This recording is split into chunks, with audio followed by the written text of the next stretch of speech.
911 operators of Reddit, what call will you simply never forget? During a power outage, I got screamed at by a man who demanded to know why he didn't have power when a car just drove by with its lights on. Do people ever get stupid about power outages? People will call us on 911 just to tell us about it and then get mad when we tell them there's nothing we can do about an outage. Like, what do you want the police to do here? You want us to come arrest the darkness? We have guns, not magic missile. An 11-year-old girl hung herself. The sound of her father calling in, bawling so hard he could barely breathe, let alone speak, and the mother screams in the background all haunt me. 8 years later. I can't imagine surviving that. Oh god. An 11-year-old? I was talking to a fellow mental health nurse who works in an adolescent psych unit, and she said she has had patients as young as toddlers on the unit with all sorts of mental health issues, and the youngest suicidal patient she had was 8 to 9 years old. Older lady, I want to say maybe early 70s, calls in with a sort of polite urgency in her voice, tells me she thinks she's having a stroke. Tells me she has her grandchild at the house with her, asks me to call her daughter to come get the child. By the time she's done giving me the phone number, there's just a very slight slur in her speech. By the time Ems got there, probably no more than 5 minutes or so, I couldn't understand a thing she was saying. Fascinating, disturbing, and profoundly sad hearing someone stroke out on the phone as they're talking to you. Answered to the sounds of a couple of women absolutely screaming and wailing. I'm sure anyone that has done the job long enough knows the type of scream I mean. That blood-curdling scream of someone in genuine anguish. Knew something was up and got police and ambulance on the way.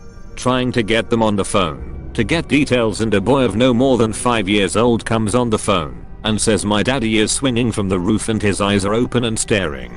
He had hung himself while his family were out doing their shopping. Yikes. That is terrible for the family and the kids, but there is not much that is more straightforward than a child caller. Not me, but an old roommate of mine told me this story. When she was an operator about 3 years ago, a boy about 5 or 6 years old called 911 and said dad is holding a gun to mommy's head. Through the phone, she could hear the father screaming at his wife and threatening to kill the kid. My roommate told the kid to go hide and had to talk him through it, even when she heard gunshots. When the police and ambulances arrived, the mom had been fatally shot, but they were able to save the kid before the dad shot him. I've been a 911 dispatcher for 11 years in a medium-sized center, population 180. We have more than our share of crazy calls, but there are only a few calls that have stuck with me. For me, the ones that I can't get rid of aren't even close to being the craziest or most brutal. 7 to 8 years ago, I took a 911 call from a man who came home to find his adult sister had been raped and beaten. The suspect had wrapped a telephone cord around her neck, then tried to push her through the window of the apartment. He was understandably very distraught.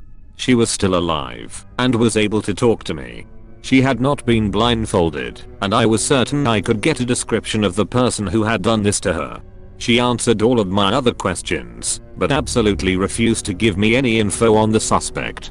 I later found out that the reason was self-preservation. The person who did it was the brother who called 911 for help. He was so believable it really messed with my head. I also felt horrible that I had continued pressing her for info with the person who hurt her was right there, and that I could have potentially put her in more danger without realizing. That's insane. I have to wonder why he called 911 on himself, though. If he wasn't going to go through with murdering her, he must have known she could report him eventually. Why draw attention to himself preemptively?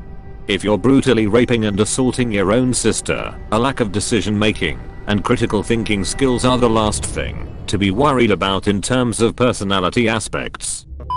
I worked for a dispatch company very similar to Life Alert. An older lady in her 90s thought someone was intruding on her property and called the cops. She had severe dementia though, and forgot she had called the cops, so when they rang her door she thought they were the intruders. So she hit a wrist button to get in contact with us. Then she got her gun. I then called the police while also talking to her, and literally on the recording you could hear her taking shots at the police officers on scene while they freaked out while I got my supervisor as soon as possible, tried to talk her down. The police and I eventually got her to calm down and stop firing, but apparently she had missed a police officer by just 6 inches. Family had to get involved, and she ended up moving to a nursing home shortly after. Dementia sucks. Dementia with a gun. That was never going to end well. Can't believe she didn't have to surrender the gun when she was diagnosed. I'm sure plenty of other people will have crazier ones. But the first time I took an overdose call, it's a crazy experience literally hearing someone dying on the other side of the phone. It was sort of a mix of gurgling, screaming, and gasping for air. Fortunately the friend of the person that was odding was the one who called, so I could actually get some information to pass along to my officers/firefighters.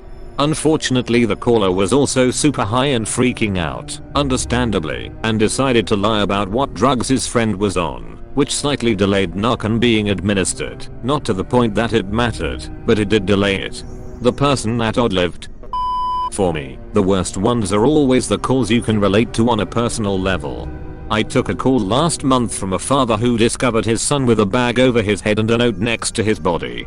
I've taken a ton of suicide calls, but this one was particularly difficult for me because the son was my age, and the way the father pleaded with his son was almost exactly the same way I've imagined my dad if I were to ever do the same.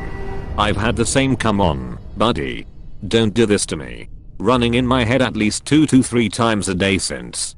Also, not technically a call, but my first shift on my own. I dispatched the deputy I did my ride along with to a domestic that he ended up being shot and killed at. Hearing his blood gurgled shots fired scream on the radio won't be something I'll ever forget. A young man 23 years old called and told me he was going to commit suicide. He was my first call of my shift that day, very early in the morning. He planned to set his car on fire with himself inside. He was upset and crying, but he apologized to me. He said he was sorry I picked up the phone, and he was sorry for how this was going to affect me. He hung up on me, and the second time I was speaking to him, I could hear liquid splashing in the background. He ended hanging up again, and I never got him back. He did end up setting the on fire, and it was fully engulfed by the time anyone got there. I'll never forget his name or voice, and I simply hope I showed him kindness and compassion in his last moments. There are a few I'll remember for a long time. One was a guy who, while riding his bike, saw a father running after his grown-up son. He was yelling, "Stop him, he wants to hurt himself, he wants to jump in front of a train." When the guy was calling, he was running after the two near the train tracks. I quickly sent their location to dispatch and stayed on the phone. The guy asked if he could tackle the son if he had the chance, so I told him he could do what he deemed fit, but should always think of his own safety. However, he then started yelling the train was there, as I could hear it in the background. He started cussing and screaming, and I immediately knew the son had in fact jumped in front of the train. He died instantly. It was horrible for everyone involved. The guy immediately started blaming himself for not being able to stop it. After all that, I took a short break outside and then continued work with less empathy for people calling for whatever their neighbor did. I've been a police dispatcher for a little over 2 years. The call I'll never forget is the first suicide caller I got. It was around 11:30 PM and this girl calls 911. She must have been 19 to 20 years old. All she says is that she is just calling to let me know where to find her body. I ask her where she's at, an address, intersection, anything. She tells me she's old enough to know that I already have her location, so she doesn't need to give it to me. That's not true. All I have is the location of the cell tower her cell phone is pinging off of. No way I can find her. I plead with her a bit, and she finally gives me an address. Then, I ask her how she's planning to do it. I'm trying to keep her on the line as long as possible, so she doesn't actually hurt herself, but she doesn't answer me anymore. I decide to get the paramedics on the line so we can get police and fire rolling to her location. While I'm connecting to the fire department, I hear this crash and a choking sound. I don't know what she did, but my heart drops. I'm thinking she killed herself with me on the line. I give the address to FD and I have PD on the way. I'm listening on the radio while I'm trying to get this girl to talk to me again when I hear the officers ask to verify the address. They don't see a house there. Fuck. I finally get this girl to come back on the phone and she's crying hysterically. I ask her what happened and she tells me she was in the bathroom and tried to hang herself. She was too heavy and the shower curtain bar bent. I'm a bit relieved because she's not dead, but she's still in danger. I asked her to give me the address again, and even though she's on the same street, her address is further south. Shit. I have to get officers and M's that are closer to go. I start talking to her and so far so good. Officers get there, but they can't find her. I'm freaking out because I'm thinking she gave me the wrong address again. And she stops talking to me again. Just an open line. I don't know what to do. Silence. I attempt hanging up and calling her. No answer. I'm thinking I fucked up. I ask my supervisor if there is anything else I can do, and they reassure me and tell me I did all I could. I'll listen to the police radio for a bit and see that the officers managed to get into the house and found the girl, and she was being transported to the hospital. It was huge weight off my shoulders. I took a break for a few minutes to collect my thoughts and went back to answering more calls. We were busy. I've left the job now for pastures new, but story time. Woman of 90 years old calls up and says she's having a spot of trouble. She's struggling to work the phone and tells me she basically had a leg ulcer which has popped and that she's on blood thinners, so there's a lot of blood coming out. I get an ambulance out immediately to her, but midway through the call it goes silent and I hear a big ol' thud on the floor. After this, I try my best to basically shout down the phone after her to get her attention. All I can hear is very heavy breathing but no reply. This continues for a couple of minutes before I hear banging on the other end of the line and a voice faintly shouting the lady's name. I keep trying to rouse her myself, but I'm unsuccessful. I hear the window break and a couple of voices approaching. They reach her and thankfully I hear her very faint voice respond. Normally we don't find out what happens, but in this case I actually received a letter and chocolates from the lady who sent it in and said that she could hear me the whole time and felt reassured that help was coming, but she didn't have the strength to reply. For what was a really shitty job at the time, getting that made the next few months really easy.